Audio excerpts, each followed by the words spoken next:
Hello everyone, আমি রুদ্রাক্ষী। আজকে আমি বাড়িতে রান্না করেছিলাম সোয়াবিন কষা, তো সেটাই তোমাদের সঙ্গে শেয়ার করছি।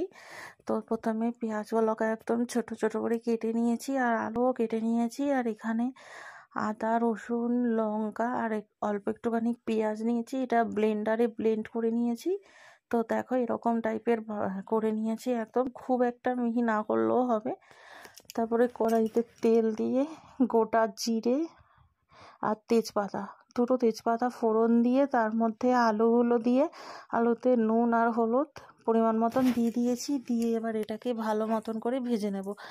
আলুটা খুব বেশি না ভাজলেও চলবে, যেহেতু আলুটার মধ্যেই আমি বাকি পেঁয়াজটা দিয়ে দেবো। আলুটা তুলে নিলে খুব বেশি তখন ভাজতে হতো, কিন্তু আর আমার তেলটা না একটু কম দেওয়া হয়েছিল, সেজন্য আমি আবার একটু তেল দিয়ে দিয়েছি। আলুটা মোটামুটি ভাজা হয়ে যাওয়ার পর ওটার মধ্যে আমি পেঁয়াজ কুচি আর টমেটো কুচিটা দিয়ে দিলাম।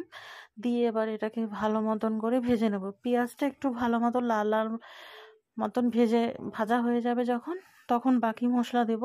আর সাথে টমেটোটাকেও একদম গলে না যাওয়া পর্যন্ত ভাজতে হবে। তো দেখো টমেটোটা একদম গলে গেছে আর পেঁয়াজটা বাদামি বাদামি হয়ে গেছে।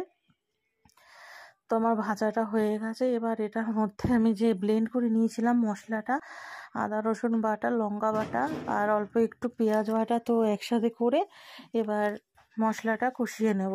যতক্ষণ না মশলাটা একদম তেল ছাড়ছে ততক্ষণ পর্যন্ত এটা ভালো মতন করে কষাতে হবে। তো দেখো আমি কষিয়ে নিচ্ছি। এবার গা থেকে হালকা হালকা তেল ছাড়তে শুরু করে দিয়েছে। এবার এটাতে গুঁড়ো মশলাগুলো দিয়ে দেবো, আর এখানে লঙ্কার গুঁড়ো, জিরের গুঁড়ো আর একটু হলুদ গুঁড়ো একসাথে করে দিয়ে দিয়েছি। দিয়ে এবার এটাকে ভালো মতন করে কষিয়ে নেব। খুব ভালো করে কষাতে হবে যাতে না কাঁচা গন্ধ বেরোয় মশলা থেকে, সেই রকমভাবেই কষাবো। তো এবার ভালো মতন করে নাড়াচাড়া করে নিয়েছি। তারপর আমি একটু বাটি ধোয়া জলও দিয়ে দিয়েছি, কারণ বাটি ধোয়া জলটা মশলাগুলো লেগেছিল সেটা ধুয়ে দিয়েছি।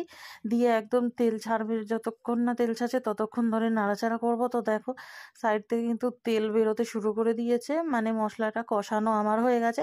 তারপরে সয়াবিনগুলো ভিজিয়ে রেখেছিল, আমি কিন্তু সেদ্ধ করিনি, ভিজিয়ে রাখা ছিল, সেই সয়াবিনগুলো দিয়ে এবার ভালো মতন করে সয়াবিনটা কষিয়ে নেব।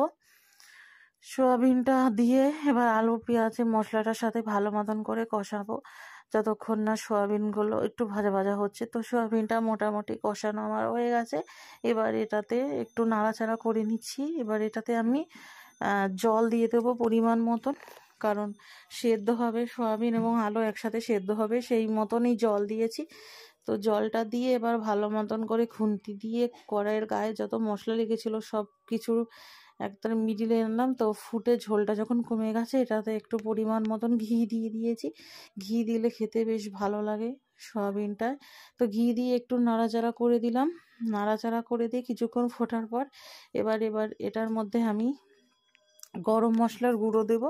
তো দেখো গরম মশলার গুঁড়োটা একটু বেশি পরিমাণে লাগে সয়াবিনে, বিশেষ করে এই পেঁয়াজ রসুনের রান্নাতে গরম মশলা না দিলে ভালোই লাগে না। তো গরম মশলাটা একদম অনেকখানি দিয়ে এবার ভালো মতন করে নাড়াচাড়া করে নেব আর একটু ফুটাবো। ঝোলটা একদম কমে যখন একদম মাখা মাখা শুকনো টাইপের হয়ে যাবে ততক্ষণ পর্যন্ত আমি এটা ফুটিয়ে নিয়েছি। তো খুন্তি দিয়ে নাড়াচাড়া করতে করতে দেখো ঝোল কিন্তু কোথায় চলে গেছে আর নেই, একদম কষা কষা হয়ে গেছে সয়াবিনের তরকারি। তো এইভাবে আলু দিয়ে সয়াবিন কষা রান্না করলে খেতে বেশ ভালো লাগে, ভাত রুটি সব কিছুর সঙ্গেই ভালো লাগে। তোমরা চাইলে এরমভাবে রান্না করে খেতে পারো, ভালো লাগলে শেয়ার করো। ধন্যবাদ।